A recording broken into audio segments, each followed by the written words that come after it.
Bonjour, bonjour à toutes et à tous. Donc j'ai la lourde charge de finir la matinée. J'entends vos estomacs crier d'ici. Donc je vais essayer de rendre les choses un peu vivantes et pas trop longues. De toute façon, j'ai vu que le temps était drastiquement mesuré et contrôlé. Je vais commencer quand même par remercier le CNESCO, les présidents de la conférence, et les co-présidents, pardon, et les organisateurs, parce qu'on a une organisation quand même au cordeau, c'est très appréciable, je le dis vraiment. On va faire une petite plongée à l'école, et donc je ne vais pas vous parler de recherches qui ont été menées, enfin pas vous faire un peu un panorama des recherches, mais plutôt vous présenter une recherche que j'ai menée il y a maintenant une dizaine d'années dans les écoles primaires parisiennes. Et pour vous montrer en quoi ça met en jeu toutes les questions dont on parle depuis ce matin. Donc avec trois parties.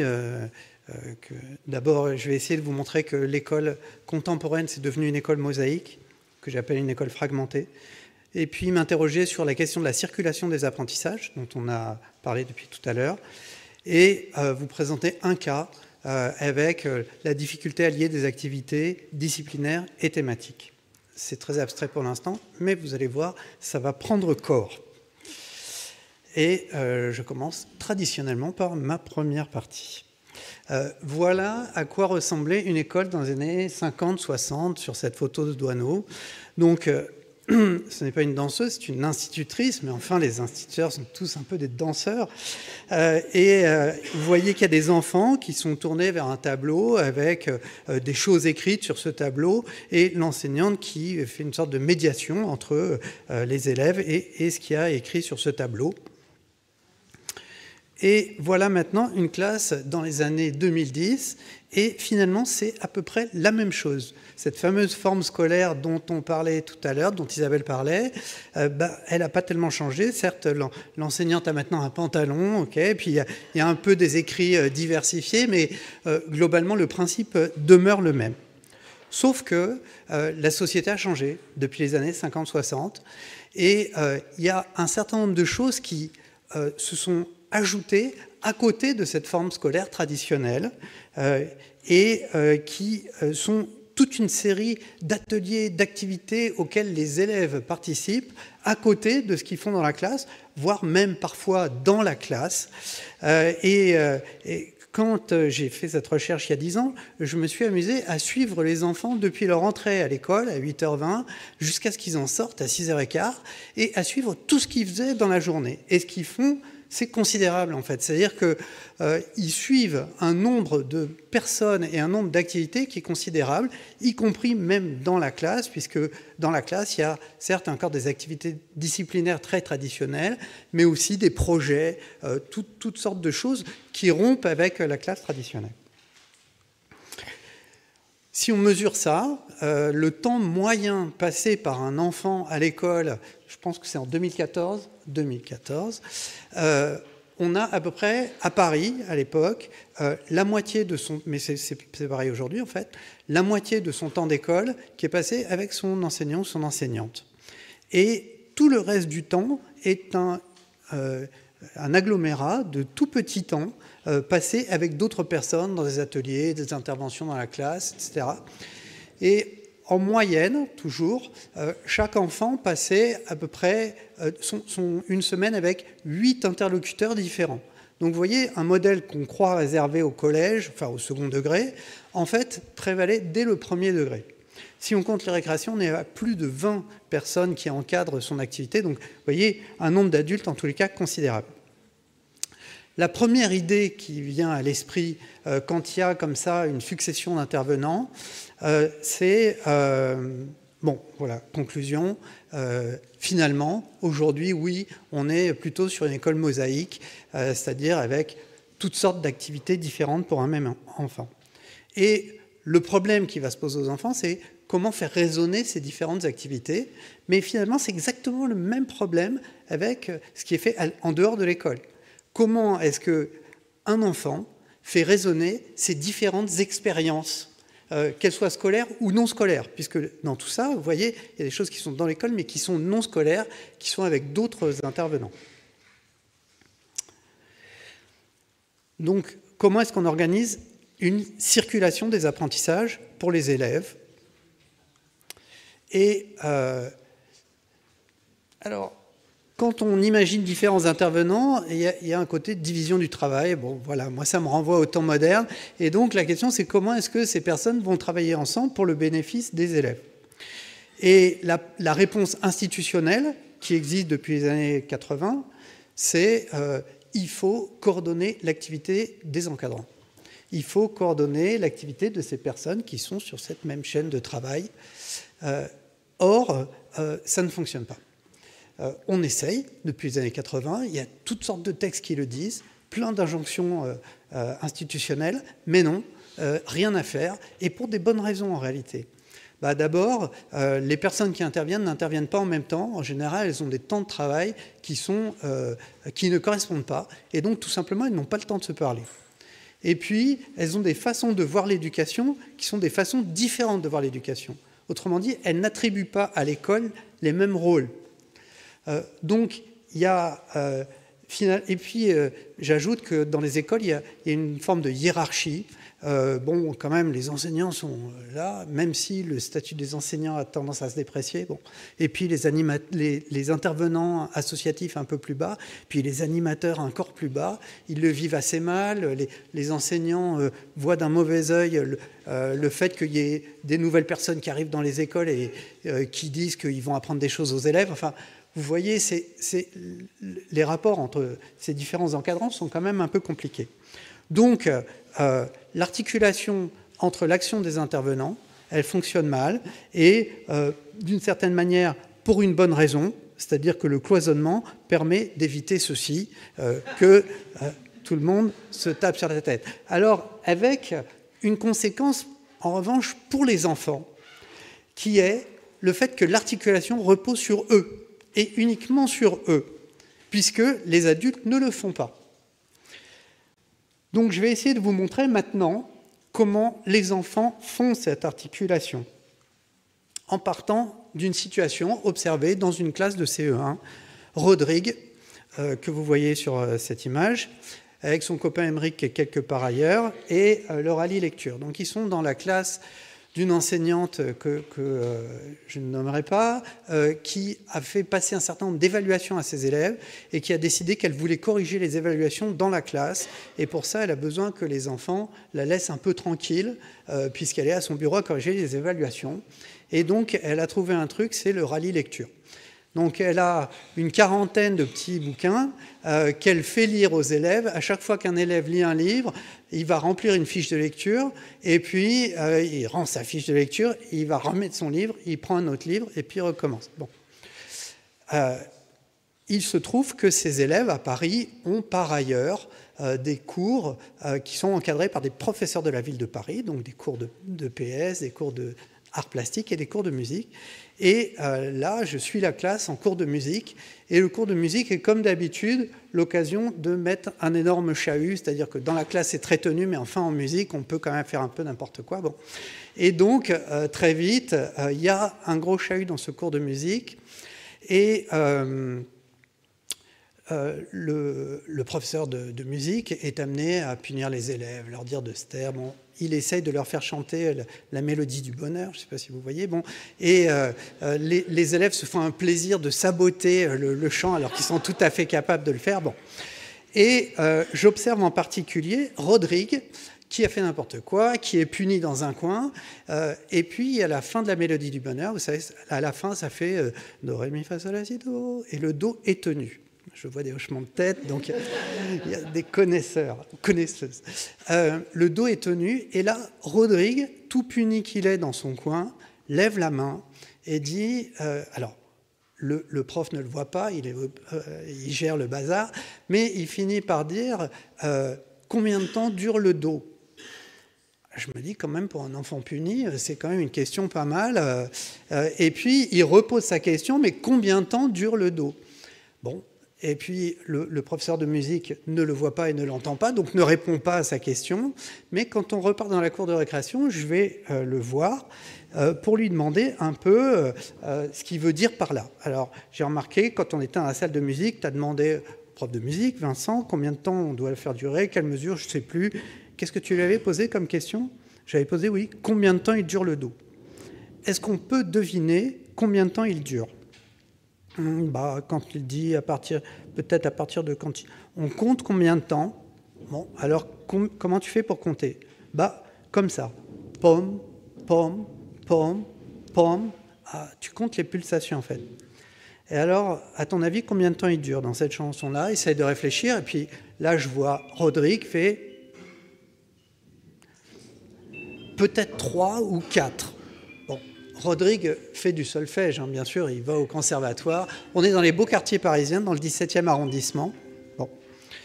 Et j'ajoute, mais alors, tu m'as expliqué que tu arrivais à savoir combien de temps il y avait dans une chanson, que tu réfléchissais aux pulsations et tout ça.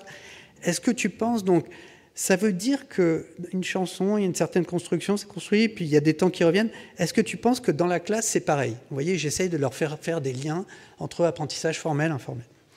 Oui, comme le rallye lecture. Ah, pourquoi est-ce que le rallye lecture, c'est pareil? Et là, il se rend compte qu'il en a peut-être trop dit, ça risque de se retourner contre lui. Mais il y a Émeric qui est à côté et qui arrive et qui dit, comme le rallye lecture, rallye lecture, rallye lecture, rallye lecture, rallye lecture.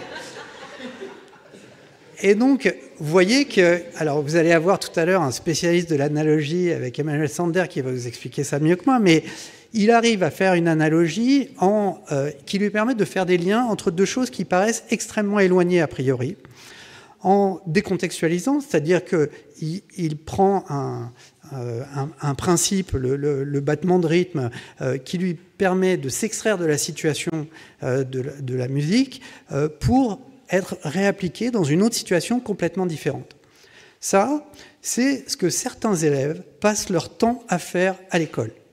Les élèves qui sont les bons élèves, les élèves qui sont jugés forts par l'institution scolaire et qui sont, le problème est là, généralement en France, mais ailleurs, mais particulièrement en France, les élèves issus de familles favorisées. Puisque, vous le savez sans doute, la France, elle est caractérisée comme ça dans le monde. C'est le pays où il y a pratiquement dans le monde, enfin en tous les cas dans les tests PISA, le plus d'inégalités scolaires. Quand on est né dans une famille populaire en France, on a très peu de chances d'avoir une carrière scolaire valorisée. Ça ne veut pas dire qu'il y a une fatalité scolaire. Attention, hein, j'insiste bien là-dessus, c'est vraiment un lien statistique. On peut très bien venir d'une famille populaire et réussir à l'école, mais on a beaucoup moins de chances d'y arriver. Et or, l'école demande en permanence d'établir ce genre de lien, et d'établir des liens entre des temps très différents, mais, comme vous l'avez compris, les encadrants ne sont pas là pour le faire. Autrement dit, c'est renvoyé au travail qui est fait avant dans les familles.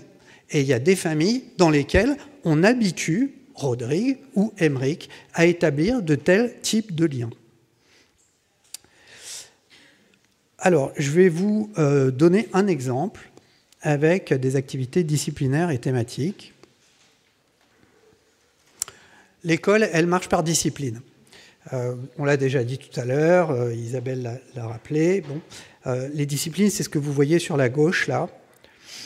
Passé, présent, futur. Enfin, donc on est en étude de la langue, conjugaison, premier groupe, voilà. C'est des emboîtements comme ça, disciplinaires. Le problème, c'est que le monde n'est pas disciplinaire. Alors, les disciplines sont très bien à l'école pour apprendre des choses. C'est des façons de penser, en fait, hein, les disciplines. Et donc, quand on se met dans une discipline, quand on est dans une discipline, on pense d'une certaine manière, on aborde les choses d'une certaine manière, on apprend des choses comme ça, avec des notions. Enfin. Mais quand on sort dans la rue, ça n'est plus disciplinaire, ça devient thématique. Les choses deviennent thématiques. Et il y a des activités thématiques à l'école, par exemple les projets. Les projets, c'est thématique. Ou là, par exemple, une visite au musée. La visite au musée, le thème, c'est les animaux fantastiques. Ce n'est pas une discipline, c'est un thème. D'accord ? Et ça ne renvoie, scolairement parlant, a priori à rien. Alors, les enfants arrivent à l'école, c'est des enfants de CP qui viennent du 18e arrondissement, en REP. Ils arrivent à l'école, ils arrivent au musée, pardon, et ils se trouvent face à une conférencière qui leur fait une conférence formidable. Elle les emmène suivre, visiter le musée, ils observent des œuvres. Devant chaque œuvre, ils s'arrêtent. Et puis, l'intervenante, donc la conférencière, attire leur attention sur le fait qu'ils sont face à des chimères. Et donc elle leur dit, alors elle appelle ça des animaux hybrides, une queue de serpent, des écailles de poisson, des ailes d'oiseau, des pattes de tigre et puis une tête de serpent et de lézard. Bon, ça, c'est un animal hybride, un animal qui est composé de plein d'éléments, de plein d'animaux. Et à chaque fois qu'elle s'arrête devant une œuvre, elle leur montre qu'il s'agit d'un animal hybride et elle leur dit, tout à l'heure, il faudra faire un animal hybride parce qu'il y a une partie atelier, donc retenez bien. Un animal hybride, c'est vraiment important. Bon. Et de fait, les élèves vont tous ressortir du musée avec des animaux hybrides. Mais ces animaux hybrides n'auront pas tous la même valeur scolaire. Et c'est là-dessus que je voudrais insister auprès de vous. J'ai pris 3 cas. D'abord, Inès, très bonne élève. Elle a dessiné une queue de poisson avec un corps de zèbre et une tête de serpent. Et vous voyez que même dans sa phrase, on retrouve l'articulation entre différents éléments, avec, et.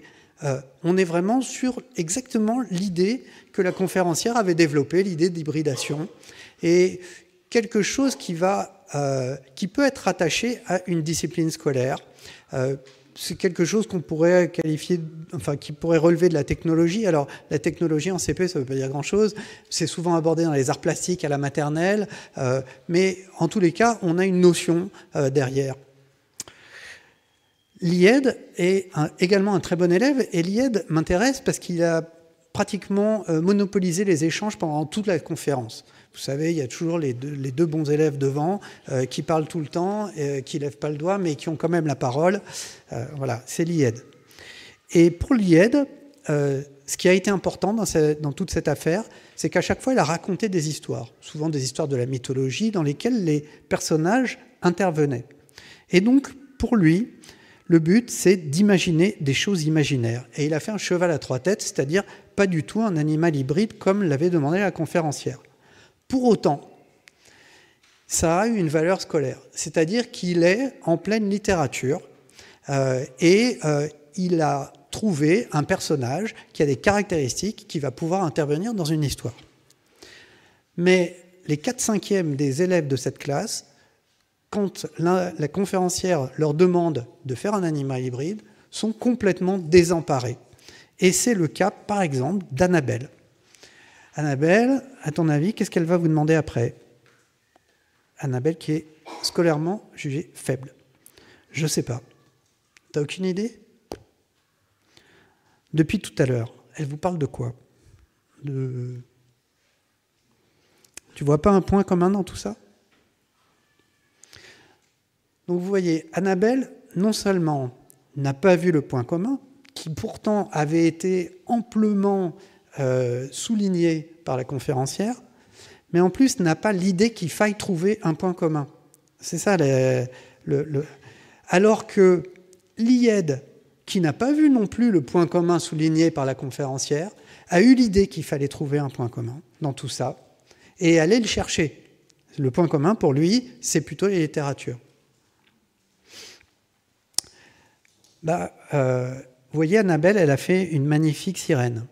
Oui, parce qu'au moment où la conférencière a demandé maintenant vous allez prendre vos crayons, vos feuilles, et puis vous allez dessiner un animal hybride, ils sont tous mis à tourner dans tous les sens en se demandant ce qu'il fallait faire.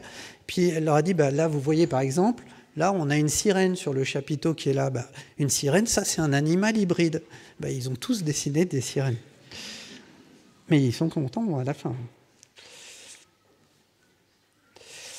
Donc, ce que j'essaye de vous montrer, c'est que quand, à l'école, on doit se saisir d'une activité thématique et en garder un bénéfice scolaire, il faut le transformer en une activité disciplinaire.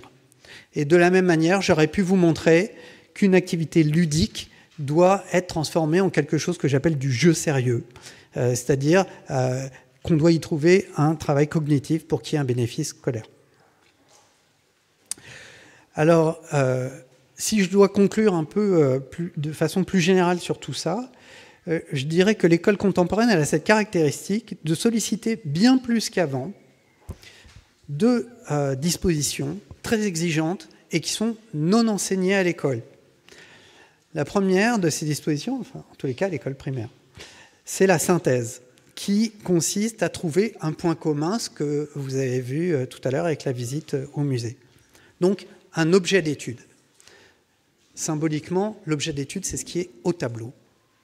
Et puis, la traduction, qui est quelque chose qui permet de passer d'une logique à une autre. Par exemple, de la logique thématique à la logique disciplinaire, ou, autre exemple, de la logique ludique à une logique scolaire. Et c'est des dispositions qui sont très utiles et qui sont très proches de ce qui est attendu, dit par exemple Zygmunt Bauman, par les cadres contemporains, qui est mis en forme, qui est exigé par la forme même de l'école, mais qui est très peu enseigné dans les classes. Voilà, je vous remercie beaucoup pour votre attention.